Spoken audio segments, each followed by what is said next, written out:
बिस्मिल्लाहिर्रहमानिर्रहीम। स्टूडेंट, आज का जो हमारा टॉपिक है वो मैं आपको करवाऊंगी जो हमने पॉपुलेशन प्रोपोर्शन की है, टू पॉपुलेशन प्रोपोर्शन की ये एग्जांपल्स हैं। मैं लिख देती हूँ ताकि आप लोगों की जो कंफ्यूजन है वो दूर हो जाए। पॉपुलेशन प्रोपोर्शन एग्जांपल है।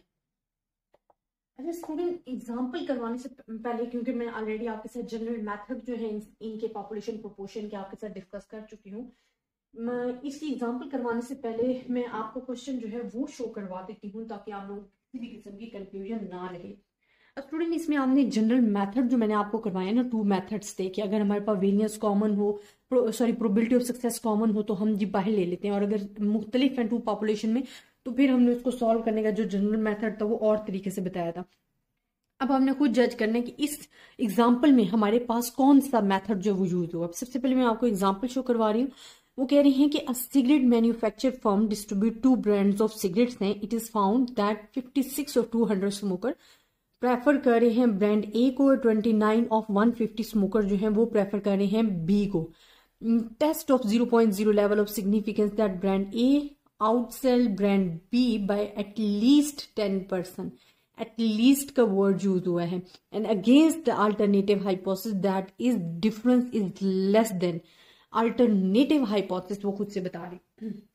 स्टूडेंट, आप देख सकते हो अपने क्वेश्चन जो मैंने आपको शो करवाया है कि हमें सबसे पहले तो पता कैसे चलेगा कि ये पॉपुलेशन प्रोपोर्शन का क्वेश्चन है। देखिए, आपको P1, आपको ना तो मीन गिवन है ना तो वेरिएंस गिवन है, आपको P1 एंड P2 गिवन है बिकॉज टू पॉपुलेशन गिवन है। अब उन्होंने कहा है कि जो ब्रांड ए है उसके जो टोटल स्मोकर्स है ना वो 200 में से प्रेफर करते हैं जी 56 ब्रांड ए को। ब्रांड बी को जो प्रेफर करते हैं वो 150 में से जो 29 है वो प्रेफर करते हैं ब्रांड बी को।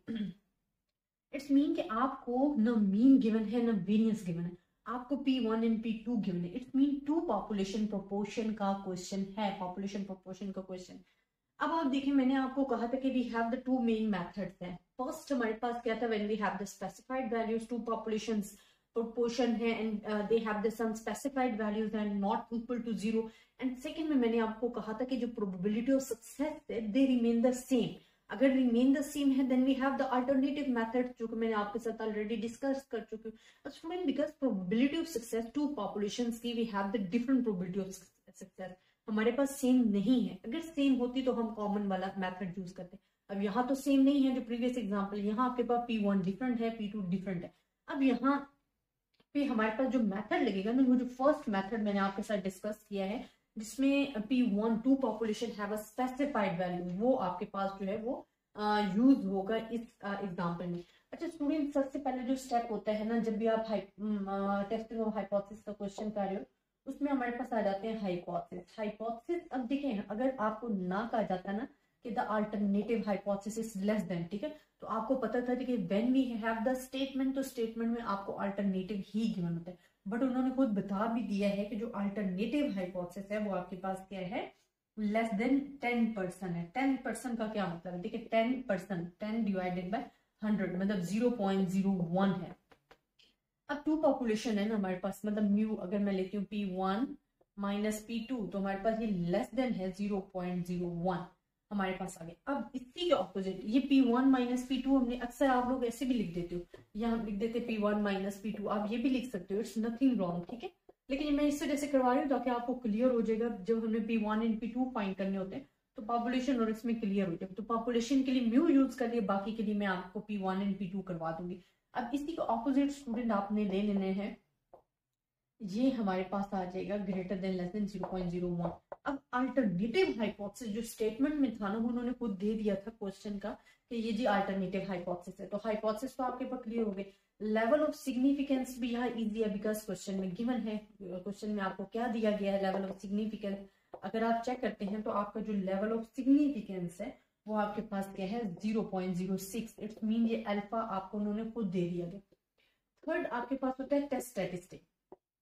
टेस्ट स्टैटिस्टिक तो आपके लिए फाइंड करना कुछ मुश्किल ही नहीं है ना, because it's a simple formula. ये एक फार्मूला है, और फार्मूला आप कैसे फाइंड कर रहे हो कि जब आपको पता है कि हमारे पास टू डिफरेंट पॉपुलेशंस हैं P1 माइनस P2, तो यहाँ हमारे पास कॉमन प्रोबेबिलिटी ऑफ सक्सेस नहीं है, तो हमारे पास ये फार्मूला लगेगा। ये मैं आपको लिख कर दे रही हूँ। यहाँ हमारे पास P1 Q1 divided by N1 plus P2 Q2 and N2 हमारे पास आ गया। स्टूडेंट हमारे पास क्या आता है, 4 हमारे पास आ जाएगा जी। कैलकुलेशन में कर लेती हूँ, देन क्रिटिकल रीजन करवाता हूँ। कैलकुलेशन में बेसिकली क्या है कि हमने इसी को फाइंड करना है। देखिए आपको मैंने कहा कि जो P1 है वो हमारे पास क्या था, हमारे पास 56 divided by 200 the first interest unit था, एंड P2 हमारे पास था 29 डिवाइडेड बाय 150। जब आप इसे सॉल्व करोगे ना स्टूडेंट, तो जो हमारे पास आएगा N1 तो हमारे पास हो गया जी 200 बिकॉज टोटल 200 थे, N2 हमारे पास हो गया 150 के जी। जहाँ जो टोटल यूनिट्स है ना, टोटल स्मोकर्स जो आपके पास ब्रांड 1 एंड ब्रांड 2 के, वो हमने लिखनी। अब जब इसे सॉल्व करोगे तो जो हमारे पास P1 आएगा, जब इसको सॉल्व करने से आपके पास आ जाएगा, मैं फार्मूले में डायरेक्ट पुट कर रही हूँ वैल्यू, इसको हमारे पास आ जाएगा जी 0.28 माइनस 0.193। ये इन दोनों को डिवाइड करने से आप जब कैलकुलेटर यूज करोगे तो आपके पास ये सॉल्व हो जाएगा। अच्छा ये हमारे पास किसके इक्वल है, ये हमारे पास लिखा हुआ है। देन हमारे पास क्या आ जाएगा जी 0.028। अब Q1 हमारे पास इक्वल होता है 1 माइनस P1 के। P1 आपके पास 0.28 है। जब आप इसमें से माइनस करोगे ना, तो जो आपके पास आंसर आएगा वो मैं आपको या आपने ये कैलकुलेटर यूज करके करना है इसका आंसर। ये हमारे पास P की जगह, ठीक है, Q1 क्योंकि 1 माइनस P है तो आपने इसकी जगह लिख देना है। इसी तरह N1 हमारे पास क्या है 200 है, यहाँ पे हमारे पास क्या है 150 है, और ये हमारे पास क्या है 0.193 है, N1 माइनस 0.193 ये हमने लिख दिया। अब जब सॉल्व करोगे ना स्टूडेंट, आपके पास जो आंसर आएगा माइनस 0.287 आपके पास आ जाएगा। ये यहाँ तक जो क्वेश्चन है ना, वो हमने क्या किया है, कैलकुलेशन की है सिंपल आपके क्वेश्चंस की। अब कैलकुलेशन तो होगी। अब जो हमने फाइंड करना है ना, जो बेसिक हमारे पास होता है critical reason. Critical reason student 5 step, और क्रिटिकल रीजन बेसिकली होता क्या है, इट्स अ टेबल वैल्यू। और ये मैं again and again her question में आपको रिपीट करवा रही होती हूँ कि मैं क्रिटिकल रीजन की वैल्यू इस वजह से आपको हर क्वेश्चन में नहीं बता रही, क्योंकि इंपॉर्टेंट पेपर वाली जो प्ले लिस्ट है ना, वहां पे मैंने आपको सेपरेट इसका मेथड बता दिया कि क्रिटिकल रीजन अगर फाइंड करना पड़ता है तो उसके लिए आप कौन सा मेथड जो यूज करोगे। तो अगर आप क्रिटिकल रीजन फाइंड करते हो तो वो हमारे पास आ जाता है -1.555 आ जाएगा। ये टेबल वैल्यू होती है। क्रिटिकल रीजन क्या है, टेबल वैल्यू है। 6 हमने देना कंक्लूजन। अब देखिए student, we are using the G distribution. जब जी डिस्ट्रीब्यूशन यूज हुआ है तो मैं यहाँ आपको करके बता दूं कि हमारे पास कॉन्टिन्यूस डिस्ट्रीब्यूशन यूज होती है। अब बात हो रही थी क्वेश्चन में लेस देन की। लेस देन है तो नेगेटिव साइड पे इसको करेंगे। ये हमने एरिया स्पेसिफाइड कर दिया, ये रिजेक्शन रीजन है, और ये तमाम हमारे पास क्या है, एक्सेप्टेंस रीजन है। अब स्टूडेंट आप देखिए कि जो रिजेक्शन रीजन है ना, उसकी क्रिटिकल वैल्यू, टेबल वैल्यू जो थी वो थी -1.555 आई है। अब हमने क्या करना है, जो आपकी कैलकुलेटेड वैल्यू है ना, आपने वो चेक करनी है। ये कैलकुलेटेड वैल्यू है और ये table value. Table value critical value होती है जो कि एरिया डिसाइड करती है कि ये रिजेक्शन रीजन है और वो एक्सेप्टेंस रीजन है। अब हम देखो जो कैलकुलेटेड वैल्यू है ना, वो है -0.287। आप देखो कि -0.287 कहाँ पे लाई करेगी, क्या वो एक्सेप्टेंस रीजन में लाई करेगी या रिजेक्शन में। अब वो यहाँ पे कहीं लाई करेगी, ये मैं आपको बता रही हूँ। -0.287 जो है वो यहाँ पे, इट्स मीन की जो वैल्यू फॉल कर रही है वो एक्सेप्टेंस रीजन में फॉल कर रही है। तो हम कहेंगे सो we accept H0, accept H0।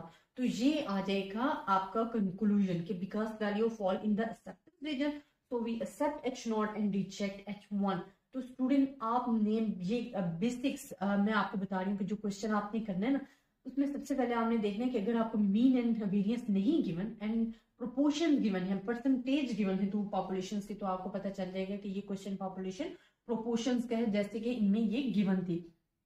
Next आपने क्या देखना है कि अगर प्रोबेबिलिटी ऑफ सक्सेस सेम है तो वो हम कॉमन ले लेते थे बाहर, because in which question we have not the same probability, we have the different answers हैं। तो हमने ये फार्मूला यूज करना है। अगर हमारे पास प्रोबेबिलिटी ऑफ सक्सेस, जिस तरह के मैं नेक्स्ट आपको जो क्वेश्चन करवाऊंगी उसमें ये चीज मैं आपको मेंशन करूंगी कि जो प्रोबेबिलिटी ऑफ सक्सेस अगर सेम हो तो हम इन दोनों को कॉमन लेके बाहर ले लेते हैं और फिर उस क्वेश्चन को सॉल्व करते हैं। वो इंशाल्लाह नेक्स्ट क्वेश्चन कराऊंगी। तो स्टूडेंट आपने अपने क्वेश्चन की मेन सिचुएशन देखनी है कि उसमें हमें कौन कौन सी इंफॉर्मेशन गिवन है और उसके मुताबिक आपने फार्मूला लगाना है, आपने हाइपोथेसिस अच्छे तरीके से बनानी है, और आपने लास्ट कंक्लूजन के लिए जो आप डायग्राम बनाते हो उसको आपने अच्छे तरीके से डिफाइन करना है और माइंड में रखना है। तो आई होप स्टूडेंट आपको इस क्वेश्चन की समझ आई होगी, लेकिन अगर आपको फिर भी किसी भी किस्म की कंफ्यूजन है तो आप मुझसे डिस्कस कर सकते हो।